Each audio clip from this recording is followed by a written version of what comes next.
Tutubuan ako nito ng kulanis. Kulanis sa kilikil. Kulanis.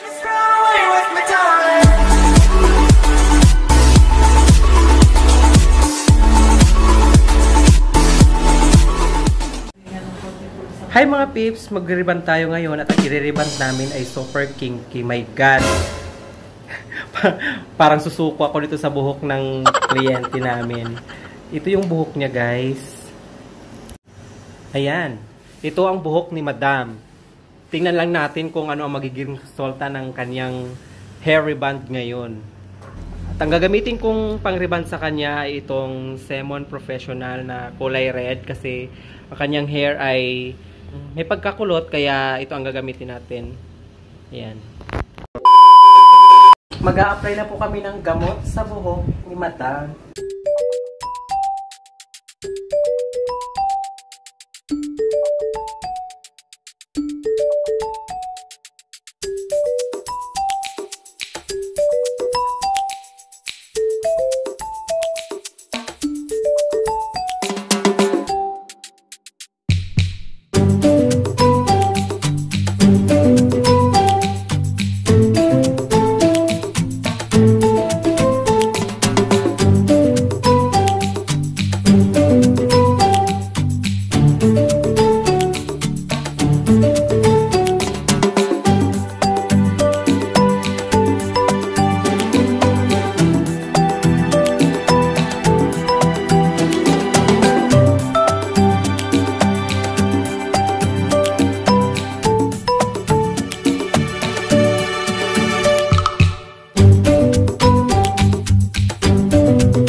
Hi! Tapos na kami mag-apply ng number 1 ng rebonding cream sa buhok ni Madam.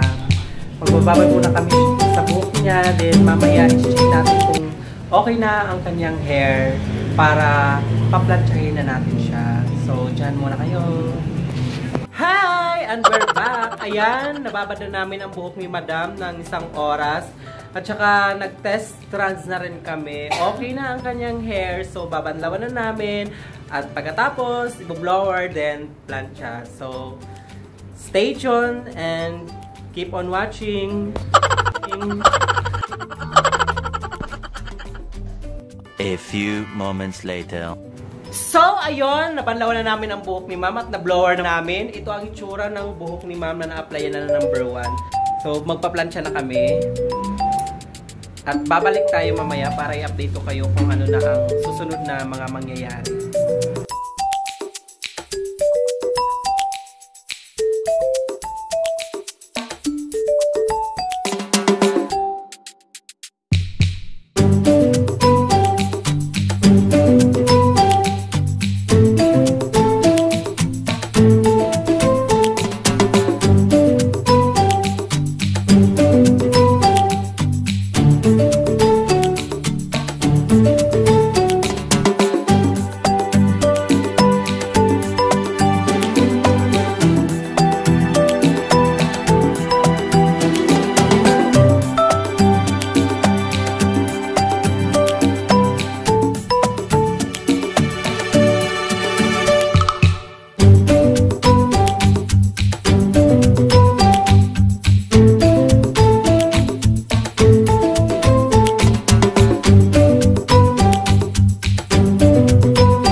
Tutubuan ako nito ng kulanis.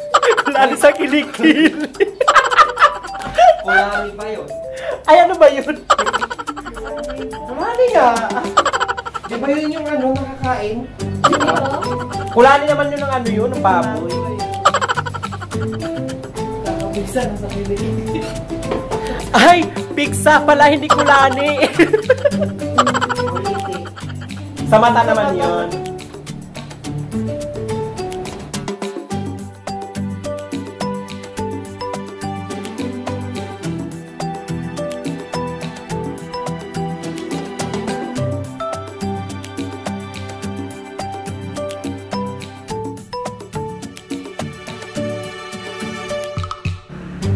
Hi! Tapos na kami mag-plancha. Ngayon mag-apply na kami ng pangalawang gamot.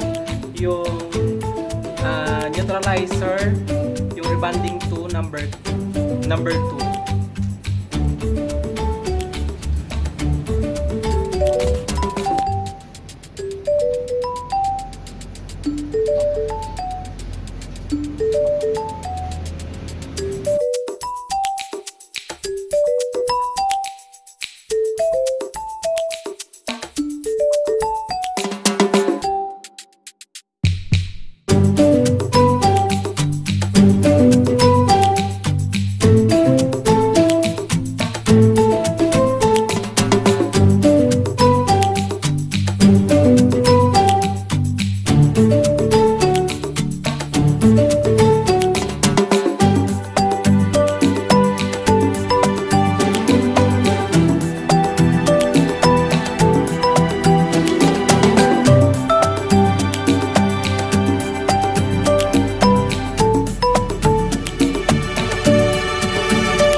Naibabad na namin ang rebonding 2 o yung neutralizer cream.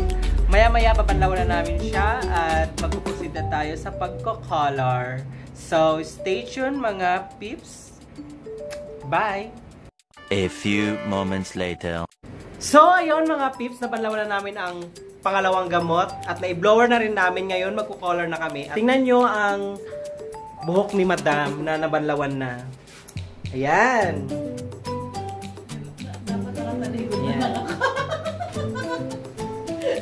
Magko-color na po kami at ito na po yung outcome ng rebond niya.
So, ayun, nababad na namin ang color sa buhok ni Madam.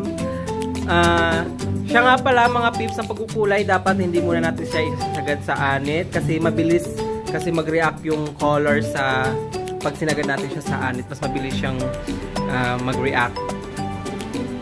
So, pagkatapos natin magkulay, i-retouch na natin yung tuktok. Pagkatapos, ibabad natin ng 10 to 15 minutes, then babanlawan na natin siya at i-blower.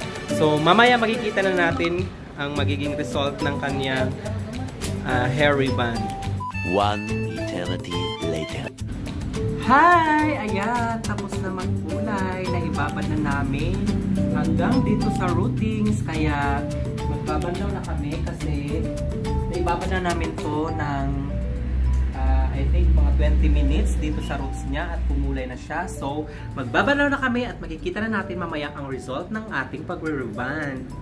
So, stay tuned. Diyan muna kayo, guys. Guys, ayun, tapos na kami magbalaw. So, ngayon, i-blower na natin itong rebond ni Madam. Parang tulong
result ng aming reband. Papadaan lang namin siya ng konting plancha, then ayan na siya.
So ayun mga pips, tapos na ang ating pag-reband. At if you find this video, please like, share, and subscribe to my channel. Hit the button bell so you will be notified every time I post a new video. Kung meron pa kayong mga katanungan, suggestion, please comment down below. And that's for all today. I love you all. See you on my next vlog. Bye!